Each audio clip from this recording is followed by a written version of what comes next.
আসসালামু আলাইকুম। আমি রফিকুল ইসলাম। উল্লেখ্য যে ইদানিং একটা ভিডিও খুবই ভাইরাল। থেকে এসে কেউ যদি মেম্বার হয় সেটাকেই মানতে চায় না। আবার প্রবাসী ভোটাররা রেমিটেন্স দেয়, তো তাদের পরিবারের জন্য তারা টাকা পাঠায়, তাদের পরিবার ভিটামাটি বিক্রি করে ছেলেকে বিদেশ পাঠায়, তো সে তার দায়িত্ব আছে তার পরিবারকে টাকা পাঠানোর। তার জন্য বাংলাদেশের রাজনীতিতে অংশ দিতে হবে, ভোটার বানাতে হবে। কে বলছে? বাংলাদেশের সুখ দুঃখ একটা নিরাপদ জায়গা থেকে তারা প্রতিবাদ করে। আমাদের মতো রংপানি থেকে, রিমান্ড থেকে, লোহার রড থেকে থেতলা করা, আর পুলিশ পিটানি, আর দিনের পর দিন 40 দিন 50 দিন থানা ও থানা করে বেঞ্চের উপর বসায় রেখে রিমান্ড কার্যকর করা, এগুলো কি প্রবাসী ভোটাররা কখনো তারা কি ভুক্তভোগী? তো ভুক্তভোগী না তো ভোটার ভুক্তভোগী হতে যাবে কেন? ভোটের অংশ তার হতে যাবে কেন? এগুলো মাঠ থেকে কি সুপারিশ আসে এটা আগে বুঝতে হবে। একটা টক শোতে বিএনপি সাবেক সংসদ সদস্য এর বক্তব্য খুবই ভাইরাল হয়েছে। সেটা হলো প্রবাসীদেরকে নিয়ে কটাক্ষ করে কথা বলেছেন। সেখানে সে বলেছে প্রবাসীরা তাদের বাবা মা কিংবা তাদের আত্মীয় স্বজন বা তাদের ভিটা বাড়ি বা জমি জমা বিক্রি করে বা যে শেষ সম্বলটুকু আছে সেটা বিক্রি করে বা মানে হাতছাড়া করে তারা দেশের বাহিরে বা অন্য কোনো দেশে যায় কাজের জন্য।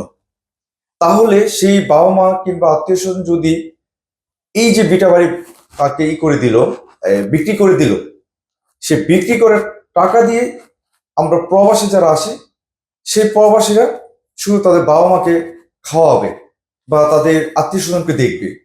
দেশ রক্ষার্থে কিন্তু তারা কোনো ভূমিকা পালন করে না।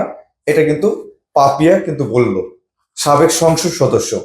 এমনকি সে কিন্তু একজন বিএনপির খুবই কট্টরপন্থী বিএনপির একজন কর্মীও কিন্তু বলা যায়। তার এর আগেও তার টকশোগুলো কিন্তু খুবই ভাইরাল থাকতো। তবে একটা জিনিস মাথায় তার কেন এটা আসলো সেটা আমি জানি না। তবে যেই কথাটা বলছে এটা তাহলে আমরা এই জায়গা থেকে একটা কাজ করতে পারি, যারা প্রবাসী রয়েছে তারা একটা কাজ করতে পারি যে যদি পরবর্তী কোনো সরকার ক্ষমতায় আসে কিংবা বর্তমান সরকার যে আছে তাকে যদি আমরা রেমিটেন্স না দিই, বাংলাদেশ কিভাবে টিকে থাকবে বা আজও মতো বাংলাদেশ টিকে থাকতো কিনা, সে যে মঞ্চে বসে কথা বলছে সেই মঞ্চে বসে কথা বলতে পারতো কিনা সেটা মনে হয় সে জানে না। কারণ প্রবাসীর বড় একটা অংশ বাংলাদেশ চলাতে গিয়ে সহায়তা করে। ক্ষেত্রে তার কোনো ভূমিকা আছে বলে সেখানে আমার মনে বা আমরা মনে করি না। কারণ প্রবাসীদের যে পরিমাণে রেমিটেন্স দেশে যায় তার উপর ভিত্তি করে কিন্তু বাংলাদেশ এখন হাঁটি হাঁটি পা করে সামনের দিকে আগাচ্ছে, বা রেমিটেন্সের টাকার উপর ভিত্তি করে বাংলাদেশ দাঁড়িয়ে আছে। কিছু হলেই শোনা যায় রেমিটেন্স যাতে বৈধ পথে পাঠায়, ব্যাংকিং মাধ্যমে যাতে পাঠানো হয়। কি কারণে? সেটা হলো যদি আমরা হুন্ডি কিংবা অন্য কোনো ওয়েতে পাঠাই তাহলে দেশে কোনো লাভবান হবে না, বরঞ্চ দেশ ক্ষতি হবে। তো সে যে জায়গা থেকে মানে পাপিয়া যে জায়গা থেকে এই কথাটা বলেছে যে আপনারা জাস্ট আপনার টাকাগুলো পাঠান আপনাদের ফ্যামিলির জন্য, তারা তার ফ্যামিলিকে খাওয়াবে না কাকে খাওয়াবে? হ্যাঁ আমরা রাইট, আমাদের ফ্যামিলির জন্য পাঠাই, কিন্তু আমরা এখন থেকে ফ্যামিলির জন্য ঠিকই পাঠাবো টাকা, তবে আমরা হুন্ডির মাধ্যমে পাঠাবো। আমরা অবৈধ কোনো পথে পাঠাবো, আমরা ব্যাংকিং মাধ্যমে বা ব্যাংকের মাধ্যমে কোনো টাকা পাঠাবো না, যাতে করে আপনারা কোনো সেখান থেকে লাভ অংশ নিতে পারেন। আপনার মতো নেত্রী হতে পারেন, আপনার মতো বিএনপিতে হতে পারে, আসতে পারেন, আওয়ামী লীগে আসতে পারেন, আপনার মতো নেত্রীরা বিভিন্ন দলে আসতে পারেন, সংসদ সদস্য হইতে পারেন। তারা দেশের টাকা পাচার করেন অন্য সব দেশে, আর প্রবাসীরা অন্য সব দেশে গিয়ে মাথার গাম পায়ে ফেলে খেটে পরবর্তীতে বাংলাদেশে টাকা পাঠায়। এতটুকু আপনার জানা উচিত।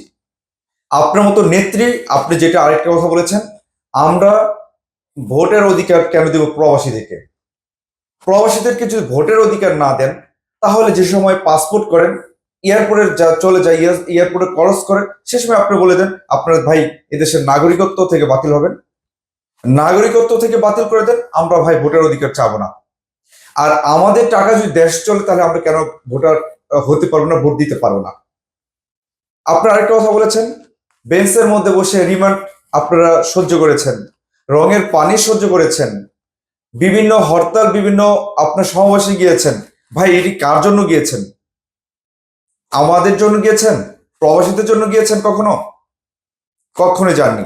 গেছেন আপনার নিজের পকেটকে ভারী করার জন্য। আপনার পকেটকে ভারী করার জন্য গিয়েছেন।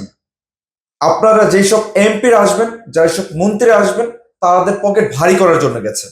আপনার স্বার্থের জন্য গেছেন, আপনার প্রবাসীদের জন্য জানেন। যে আপনারা বলবেন কেন ভাই আমরা ভোট দিতে দিব তাদেরকে? ভোট কি আমরা কি আপনাদেরকে দিব না? আমরা তো আপনাদেরকে ভোট দিব। কোনো প্রবাসীদের কোনো কোনো কোঠা কিন্তু নাই সেখানে সংসদে। প্রবাসীদের কোনো কোঠা সংসদে নাই। কেন? আপনারা যেই জায়গা থেকে টাকা চুরি করেন, আর সেই জায়গাতেই আমরা হলো টাকা জমাই, আমরা হলো টাকা দেশে পাঠাই। সেই জায়গার মধ্যে আমরা প্রবাসীরা চুরি করি না, আমরা চুরি করি না। আপনারা চুরি করেন এই প্রবাসীদের টাকা। আর সেই জায়গায় টাকা চুরি করার জন্যই আপনি লাল পানি খেয়েছেন, আপনারা বিভিন্ন জেল খেটেছেন, রিমান্ডে গিয়েছেন, টাকা চুরির জন্য গিয়েছেন, দেশের অর্থ নষ্ট করার জন্য আপনি গিয়েছেন। আপনার মতো এমপি, আপনার মতো মন্ত্রীরাই এই টাকা চুরি করে। বিগত দিনগুলোতে আপনারা দেখবেন, বিগত দিনগুলোতে আপনারা এই চুরির দায়ী কিন্তু আজকে দেশ তারা সবাই হয়েছে। বিভিন্ন এই খাওয়া খেয়ে নিয়েই কিন্তু আপনার এত যায় ঝামেলা। ক্ষমতা, ক্ষমতা কেন? কিসের জন্য ক্ষমতা চান আপনারা? আপনার ক্ষমতা চান একটা কারণেই, আপনাদের পকেট ভারী করার জন্য আপনারা ক্ষমতা চান। আর কোনো কারণই নেই এখানে। আপনারা দেশ উন্নয়নের জন্য কখনোই চান না। যেসব আপনাদের মতো এমপিরা, আপনাদের মতো মন্ত্রীরা যারা ছিলেন, তারা কি করেছেন দেশকে? আপনারা দেখেন যে বিগত দিনগুলোতে আপনারা কি করেছেন দেশের জন্য। আপনারা কি সত্যিকার অর্থে কোনো দেশপ্রেমিক? আপনারা কি দেশপ্রেমিক আপনারা, যে আপনারা প্রবাসীদেরকে নিয়ে কথা বলেন? আর এই নিয়ে কিন্তু এখনো পর্যন্ত বিএনপি থেকে কোনো ধরনের মন্তব্য আমরা শুনিনি। যে তারা যে পাপিয়ে যে বক্তব্য দিয়েছে প্রবাসীদেরকে নিয়ে, এ নিয়ে কোনো মানে বিএনপি থেকে কোনো কথা কিন্তু এখন পর্যন্ত বলেনি। তার মানে কি বিএনপি থেকে কি এই কটুক্য করে কথা বলবে প্রবাসীদেরকে, সেটা কি মেনে নেবে বা মেনে নিয়েছে? এমনটাই মনে হচ্ছে আমাদের। যদি এরকমটা হয়, আপনারা এটাও ভুলবেন না, বিগত দিন যেইভাবে স্বৈরাচার পতন করা হয়েছে, মাথায় রাখবেন, যে সময় যেভাবে স্বৈরাচার পতন করা হয়েছে, ঠিক তেমন ভাবে কিন্তু আপনাদেরকেও মানে পতন করা হবে। তবে এটাও আমি বলে দিই, আমরা যদি টাকা শটডাউন করে দেই, আমরা যদি রেমিটেন্স শটডাউন করে দেই, আমরা দেশ টাকা যদি আমরা প্রবাস থেকে না পাঠাই, তাহলে কিন্তু আপনারা কিন্তু দেশ চালাইতে পারবেন না। আরেকটা কথা মনে রাখবেন, পাপিয়া যেসব চিন্তা ভাবনা করেছেন, এবং যদি কোনো নেতার চিন্তা ভাবনা থাকে, মনে রাখবেন বিগত দিনে স্বৈরাচার কিভাবে কিন্তু হটানো হয়েছে। ঠিক এমন কিন্তু পাপিয়াদের মতো সেসব নেত্রীদেরকে সেভাবেও না, তার থেকে খারাপ ভাবে আরো হটানো হবে। স্বৈরাচার হটানো হয়েছে মানুষের গোপনে, বা তাকে কিন্তু তার কাপড় পরে পালানোর সুযোগ দেওয়া হয়েছে। পাপিয়াদের মতো নেত্রীদের কিন্তু কাপড় পরেও কিন্তু পালানোর সুযোগ পাবে না, কাপড় খুলে পরে দেশ থেকে তাড়ানো হবে। তার কথা যদি সে উড্ডয়ন না করে, এই প্রবাসীদের কাছে যদি সে যদি ক্ষমা না চায়, যদি এমন করে যে এমন কথা বলে ভবিষ্যতে, বা এটার জন্য ক্ষমা প্রার্থনা না করে, তাহলে কিন্তু তাকে কাপড় সারা করে পরে দেশ থেকে তাড়ানো হবে। সে কোন দলের হবে সেটা কিন্তু কেউ প্রবাসী দেখবে না, দেশের বাসী দেখবে না। প্রবাসীদের যতগুলো ফ্যামিলি রয়েছে বাংলাদেশে, সব যদি রাস্তায় নামে, আপনার মতো পাপিয়া কাপড় পরা তো দূরের কথা, কাপড় খুলে পালানোর সুযোগ পাবেন না। অতএব আপনি যেই সব কথা প্রবাসীদেরকে নিয়ে বলেন, অবশ্যই এর জন্য ক্ষমা প্রার্থনা করবেন। আর দ্বিতীয়বার যাতে এমন কথা না বলেন, সেদিকে আপনার লক্ষ্য রাখবেন। আর বিএনপিতে যারা লিডার রয়েছেন, এখনো পর্যন্ত আপনাদের কাছ থেকে কোনো মন্তব্য পাইনি, যে কারণে আমরা খুবই দুঃখ প্রকাশ করছি যে আপনারা এইসব নেত্রীদেরকে আপনারা সাপোর্ট দেন। কিভাবে সাপোর্ট দেন আপনারা? তবে এতটুকু মাথায় রাখবেন, এর সুফল ভালো কিছু বয়ে আনবে না। অতএব এদিকে লক্ষ্য রাখবেন।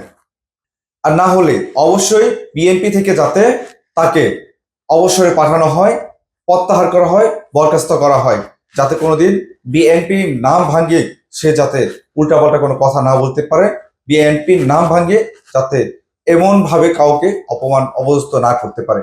ধন্যবাদ সবাইকে যারা ভিডিওটি দেখেছেন। যদি ভালো লাগে অবশ্যই শেয়ার করবেন।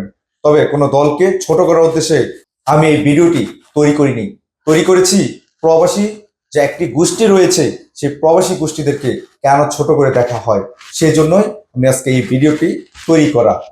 অবশ্যই আপনাদের মনে যদি একটু পরিমাণে ভালো লাগে শেয়ার করে দিবেন। ভালো থাকবেন, সুস্থ থাকবেন, অবশ্যই আমাদের সাথেই থাকবেন। ধন্যবাদ সবাইকে। বিদায় নিচ্ছি। রফিকুল ইসলাম। আসসালামু আলাইকুম।